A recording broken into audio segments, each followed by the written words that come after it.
আসসালামু আলাইকুম সুপ্রিয় দর্শক। নান রুটি, পাউরুটি, পিৎজা, ডোনাট, তেলে ভাজা, ফ্রাইড বন, নরমাল চিকেন বন থেকে শুরু করে ইত্যাদি ব্রেড আইটেম তৈরি করতে সবথেকে ইম্পর্টেন্ট ভূমিকা রাখে একটা পারফেক্ট ডো। আজ আমি আপনাদের সাথে সেই পারফেক্ট ব্রেড ডো এর রেসিপিটাই পারফেক্টভাবে শেয়ার করছি।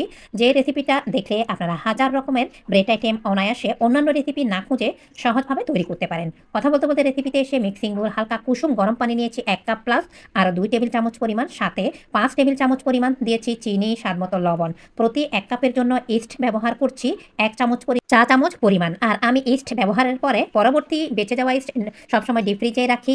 ২.৫ টেবিল চামচ পরিমাণ পাউডার মিল্ক, যেখানে ২৫ গ্রাম রয়েছে, চাইলে আপনারা আরেকটু বাড়িয়ে কমিয়ে দিতে পারেন। এইবার সমস্ত উপকরণ লিকুইডের সাথে মিশিয়ে এইবার ১০ মিনিটের জন্য একটা সাইডে রেখে দিচ্ছি। এইবার হচ্ছে সবথেকে বেশি আর গুরুত্বপূর্ণ একটি টিপস, সেটা হচ্ছে আপনাদের ইস্ট ভালো আছে কিনা আর অ্যাক্টিভ হয়েছে সেটা বোঝার উপায় হচ্ছে এটাই। লিকুইডের সাথে যখন সমস্ত উপকরণ ভালোভাবে মিশিয়ে রেখে দিবেন, উপরে এইভাবে ফেনা হয়ে ফুলে উঠে আসবে, তখনই বুঝতে হবে আপনাদের ইস্ট পারফেক্ট, সাথে ইস্টটা ভালোভাবে অ্যাক্টিভ হয়েছে। এবার দিয়ে দিলাম একটা রুম টেম্পারেচারে থাকা ডিম। ডিমটা দিয়ে এর মধ্যে আমি শুরুতে ২.৫ কাপ পরিমাণ ভরে ভরে দিয়ে দিচ্ছি ময়দা। আপনারা চাইলে আটাও ব্যবহার করতে পারেন। এখন ময়দাটা ২.৫ কাপ দিয়ে এরপরে ১.৫ টেবিল চামচ পরিমাণ দিয়ে দিলাম বাটার, দিয়ে এবার মেখে নিচ্ছি। হ্যাঁ বন্ধুরা, আমি ভিডিওর মধ্যে ছোটোখাটো আপনাদের সাথে কিছু টিপস শেয়ার করব, ভিডিওটা স্কিপ না করে দেখবেন। এবার ভালোভাবে মুথে নিচ্ছি। মুথে নিতে নিতে আমার মনে হচ্ছে এর মধ্যে আরও কিছুটা আমাদের ময়দা অ্যাড করতে হবে। টোটাল আমি ৩ কাপ পরিমাণ ময়দা ব্যবহার করেছি, আর ৩ টিস্পুন পরিমাণ ব্যবহার করেছি ড্রাই ইস্ট।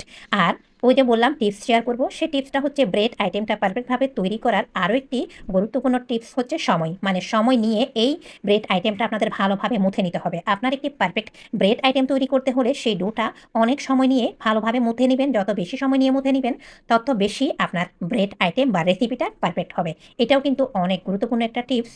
ব্রেড আইটেমের জন্য ব্রেড ডোটা তৈরি করলে হবে না, পারফেক্টভাবে তৈরি করতে হবে। ৭ থেকে ৮ মিনিট ভালোভাবে মুথে নিয়েছি। যখন মিক্সিং বোল এইভাবে হাত ক্লিন হয়ে এসেছে, তখন আরও ১ টেবিল চামচ পরিমাণ রান্নার সোয়াবিন তেল। এটাও কিন্তু একটা গুরুত্বপূর্ণ টিপস। ভালোভাবে ডোয়ের উপরে মিক্সিং বোলে ভালোভাবে দিয়ে দিলাম। এতে করে হবে কি, আমরা যখন ঢেকে দেব এই যে প্লাস্টিক র্যাপার দিয়ে, তখন ডোটা আর উপরে ঢাকনা কিংবা প্লাস্টিক র্যাপারের সাথে লেগে আসবে না। আপনারাও এই টিপসটা ফলো করবেন। আর আপনারা চাইলে ঢাকনা দিয়েও ভালোভাবে এইভাবে ঢেকে রেখে দিতে পারেন। আমার হাতের কাছে প্লাস্টিক র্যাপার ছিল, সেটা দিয়ে ঢেকে ১ ঘন্টার জন্য একটা সাইডে রেখে দিচ্ছি।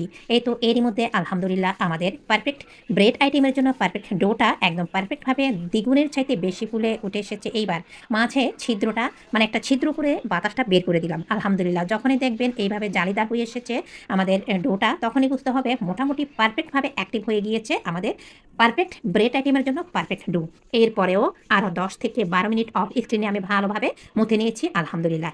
এই তো হাত ক্লিন হয়ে আসার পরে, মিক্সিং বোল ক্লিন হয়ে আসার পরে যখন দেখবেন ডোটা মোটামুটি একদম স্মুথ হয়ে গিয়েছে, তখনই বুঝে নিতে হবে হাজার রকমের ব্রেড আইটেমের জন্য আমাদের পারফেক্টভাবে এই পারফেক্ট ব্রেড ডো একদম রেডি। এবার চাইলে আপনারা এই ডো দিয়ে নান রুটি, পাউরুটি, চাইলে তেলে ভাজা, ফ্রাইড বন, ডোনাট থেকে শুরু করে ইত্যাদি ব্রেড আইটেম তৈরি করতে পারেন, যেমন আমি তৈরি করেছি। আশা করি আমার আজকের এই ব্রেড ডোয়ের পারফেক্ট রেসিপি আপনাদের কিছুটা হলেও উপকারে আসবে। যদি রেসিপি ভালো লাগে অবশ্যই ফ্রেন্ডস এবং ফ্যামিলির সাথে শেয়ার করবেন। আজকের ভিডিও এই পর্যন্ত।